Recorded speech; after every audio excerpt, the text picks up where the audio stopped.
What's up, you guys? I'm here with my boy Welchy with another top 8 at San Jose Regionals. What's going on, bro? I have not had you on my channel in God since San Mateo with the Welchy Wombo combo. Everybody remembers the Dragoonity rulers. Oh, how you been, man? I've been good. Been good, been good? Yeah. I haven't been traveling much. This is like, I think my second real event since San Mateo, really. I think I went to a regional. Oh no, I scratched it. I went to Atlanta in February. I didn't do too well there, but yeah. So I mean, I actually tried. I told myself I actually wanted to try and actually top this event, just because I haven't taken regional seriously lately, and so I just kind of wanted to prove it to myself at least. So I did pretty well. Yeah, awesome. What deck did you choose to play for the event? Qliphorts. Qliphorts. Yeah. And why did you play Qliphorts? Because I want to be clipping on people. Clipping on people. Clip clack. Clip clap. Yeah. I just, I mean, I don't know. I think the deck's very degenerate, and I think that's what kind of takes to be the best deck nowadays is degenerate stuff. Yep. Just a lot of really crazy stuff. So yeah, I can go through the deck real quick. Okay. Just real quick, I'll explain it afterwards. 3 scouts, 3 discs, 3 carriers, 2 helix, 2 performer power trampolinks. That's the monsters. There's 13 monsters. 3 upstart goblins, 3 sacrifice, 3 MSTs, 3 summoners arts, 2 monarch storm fourth, really good card. 2 pot of duality, 1 book of moon, 1 laser clip. That's the spells. There's 18 spells, and then the traps: 3 vanities emptiness, 3 skill drain, 2 trap stun, and a compulsory. Awesome. All right. What do you want to tell the people about the deck? Oh man, so there's a lot of cool things that I added to the deck. For instance, the Monarch Stormforth is probably the first one I want to get into. Mainly, it's there for like the mirror match and shit-alls. It makes those matchups incredibly easy. In the mirror match, it's actually like an auto win. They just have a dude with a equip spell. You can Stormforth it and disc them, and if they've already paid for Scout, then they're at 7,200. So with disc being played there, that's 6,400 damage on board. It's going to lock out Scout for the rest of the game. So it's really good, really good. And if they've already paid twice, then it just kills them. And if you have a guy like a carrier or something you can put in the pendulum zone, you actually put 73 on board. So Monarch Stormforth is like, I consider it an auto win card. It's just really good against the mirror match as well. Against Shadalls, a lot of time they have like a Falco, a mathematician, like a construct on the board. You can do a lot of cool stuff like tribute the Falco, or at least stop like a Falco Shadow Games play, all kinds of stuff. It's just really good against that deck. So Monarch Stormforth, I think it was a really good card. It has some application in the Burning Abyss matchup, like when they have like double Dante set 2 or something. You can just Stormforth a Dante away. At least it'll out Lake. That way you can at least set up a board, maybe try to make a counter push. So Stormforth has a lot of cool applications, and I really like that I made 2 of them. Another card I wanted to talk about was Laser Clip. Laser Clip does a lot of really cool stuff for the deck. I've actually heard a lot of people say it's win more, and I can see why people would think that. You just you don't really want to open it there that often. You want when you do open it, you want to have a bunch of monsters with it, and as you can see, I only run 13, so it doesn't happen very often. But the thing is it's searchable through Scout. So pretty much whenever you're gonna make a big play, you can search it. And doing disc twice, you can summon disc twice. Sometimes I'll just have a helix and a sacrifice, and I'll activate the laser clip and tribute for disc, summon some carriers, and then tribute for disc again, and then carriers will bounce like Dante, whatever they have on the board, bounces that away and just clears away for an OTK. So it's a very powerful play. Sometimes just 1 disc isn't enough, and having that option in my deck is just really cool. And it also has some really cool applications. You can just like normal summon a carrier and then tribute for a helix, and have like a 2,400 attack helix that's unaffected by level 5s and below. And with a sacrifice, it's 2,700. Just so Laser Clip does a lot of really cool things for the deck. So I actually think that if you tested it before and haven't liked it, I think you should reevaluate that decision and try it again. One of the MVPs of the deck for sure. So I ran 3 of each Floodgate. I just really wanted to see. I wanted to make sure I at least open up with 1 in every matchup. Doesn't really matter the matchup. I just at least wanted to see the card, because I know a lot of the games that I lost were the games, in my testing at least, were the games that I didn't have a trap to protect myself. So especially going second. So I think that you kind of really need the floodgates. A lot of the games you lose are the ones you can't keep a floodgate on the board. So I think these are probably like the best cards in the deck next to the Scout, just because they do a lot of really cool things. They're really degenerate. Let's be real here. These cards, Floodgates in general, I think are probably the best cards in the game overall, excluding probably Fire Lake, which is a very degenerate card as well. But yeah, so I highly recommend if you're going to test this version, at least keep the six Floodgates in the deck. Trap Stun, I really like Trap Stun. I had a choice between Trap Stun, Wiretap, or Dust Tornado, and they all have their merits. Wiretap, it's really good because it can put Fire Lake back on the deck and stops them from cycling it. And Dust Tornado is really good against like the Mirror, for instance. But I like this because it also outed Fire Lake as well as turned off the rest of their traps. And so when I'm flipping this, I'm generally going for game, or at least I'm putting myself in a really good position where with like Wiretap or Dust Tornado, I wouldn't be able to do that.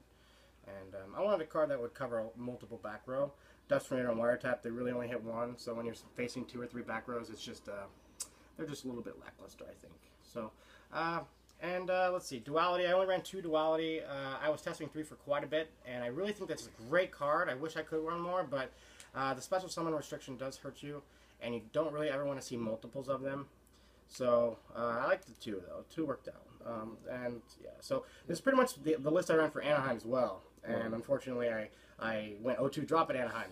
But I don't attribute that to any of my meta matches. I played meta after the tournament for the entire day, and I went undefeated, about 10 matches. And so it was just really the rogue that I was unprepared for. I lost to Satellar Burn. So when I went into this regional, I kind of expected to play a little more rogue. Pretty much the same list though. I played Satellar round 1, and I almost lost to it again. But lucky enough, I was able to pull it out. Round 2, I played against the Burning Abyss, and I 2-0'd him.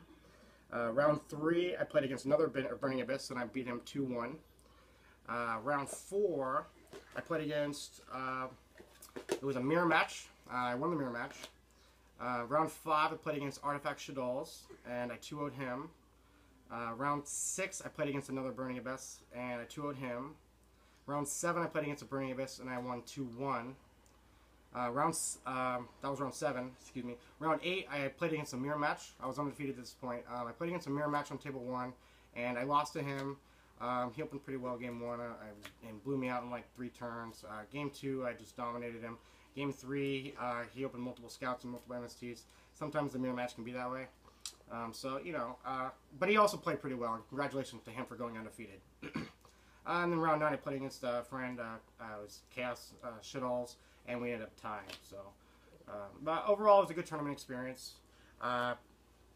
That's the main deck. I can go over the side and extra real quick. Yeah. I just want to mention, a lot of people might ask, because even the lists that were revealed from the ARG, people are still running Odd Eyes Pendulum Dragon, and I noticed that you, as well as other players that topped this regional, were not playing that card. And I've heard like mixed stories behind that card. What would you say is like the real reasoning for cutting the card honestly, altogether? Like, I've been testing this deck since September, and I think Odd Eyes was in my deck for about a month and a half.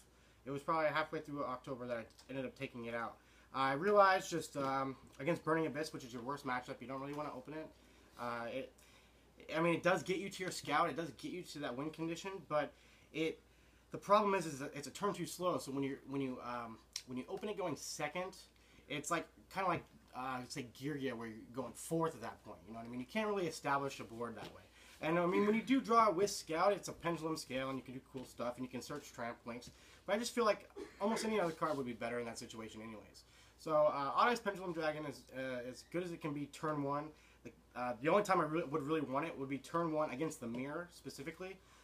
Just otherwise, I don't think it's necessary. I think there was some math done on Duelist Grounds.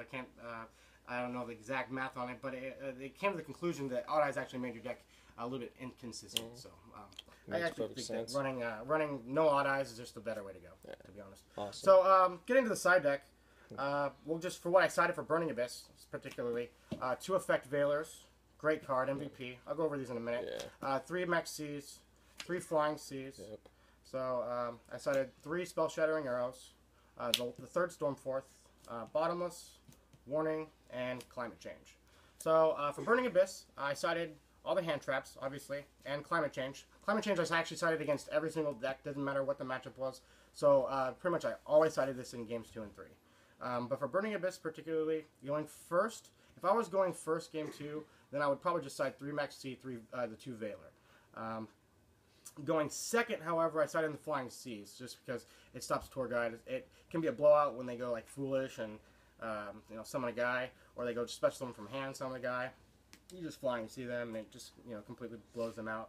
And sure, Alex can stop it, but by that point they're falling behind. So I feel like Flying Seas is really, really good. It didn't conflict with the pendulum scales. There was times where I would play it first and then play the pendulum. Sometimes I would actually have to hold the scout, but it wasn't much of a problem. There was times where I would bounce it back to my hand with carrier, and I would just sit on it and let it do it again, because I'm putting my opponent way behind when I do that. So Flying Sea was just nuts. I think Flying Sea was great. Max C is probably the best card against Burning Abyss, just because they're either forced to stop or forced to push through and OTK you. So it puts them in a really bad position as well. But Veiler, man, Veiler is nuts. In particular, I sided in with the Max C's because I wanted to have something to draw in case they wanted to play through the Max C and kill me by like using Virgil to bounce my equip spell. So I wanted something that could protect me from dying, and Veiler went above and beyond in that aspect. A lot of times when I open it, like turn 1, if I open it going second, they go Tour Guide. Twice in this tournament, actually, they someone Tour Guide on me, and I Veilered it, and they pretty much just lost the game immediately because they couldn't do anything. They were forced to stop. So Veiler is very, very underrated right now. I think it's really good. I actually was thinking about putting the 3. I actually might side the 3rd one. So great side deck for Burning Abyss. I played 4 of them, and beat all 4 of them. So I 2-0-2 of them. So for my mirror match, this is what I said for the mirror match: Solemn Warning, Bottomless Trap Hole, the 3rd Stormforth, and 3 Spell Shattering Arrows. These are really good. I mean, there is times where they have like the scale up, and then they also have Sacrifice. So when you use this, they're still going to get the scout, but it does put them a turn behind. And the fact that it does burn damage is very, very relevant. It puts them on a it's a lot easier to do 4,400 as opposed to 5,400 or 6,400. So having the extra burn damage randomly throughout the game actually really, really helps a lot. So and again, I've already went over Stormforth, but I would side these, maybe a Veiler against Shaddolls. Shaddolls in particular, they're an easy matchup already. I don't think that you don't need to side much for them. You kind of expect them to already side in. They're gonna be siding cards for you like Fairy Wind and stuff. So as long as you can play around the Fairy Wind, you should be fine. Yeah, that matchup's pretty easy. So and then for Satellars, I was siding Max C's and Veilers.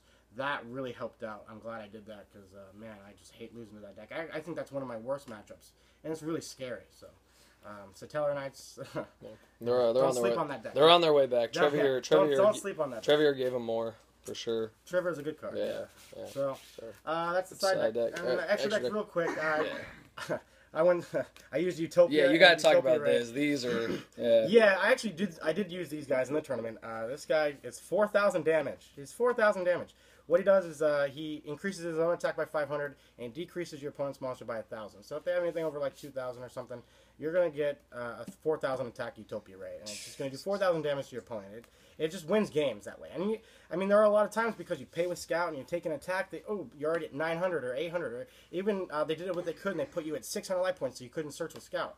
Well, there's just ways to get around it. You just kill them, And because I use True Tramp Links, it actually comes up a lot more. So I really like this combo. Awesome. I think you should. You're the only person I know that's actually decking that. So. I'm pretty sure there's just a lot of people don't think about this type of thing because who thinks about using Utopia? You know what I mean? It's been a while. But it's really crazy. But it steals wins. It's one of those things where you just win the game, when you use it. So same with Heartland Draco. I used Heartland Draco. Mirror match pushing 2,000 damage.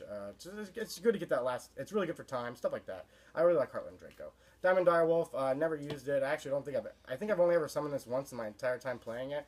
I don't really think it's that good. I'm probably gonna take it out. Gaia Charger.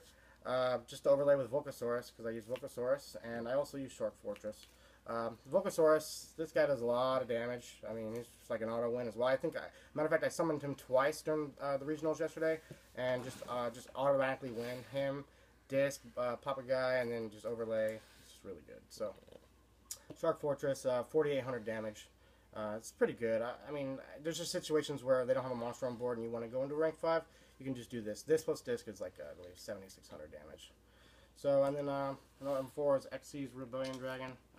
He's pretty good. Does a lot of damage. Just think of it as like a free 2,500 damage. As you can tell, I'm just trying to deal damage to my opponent. I'm really just, these are cards that are gonna, like, pretty much kill my opponent or help me kill my opponent. Karen Gorgon.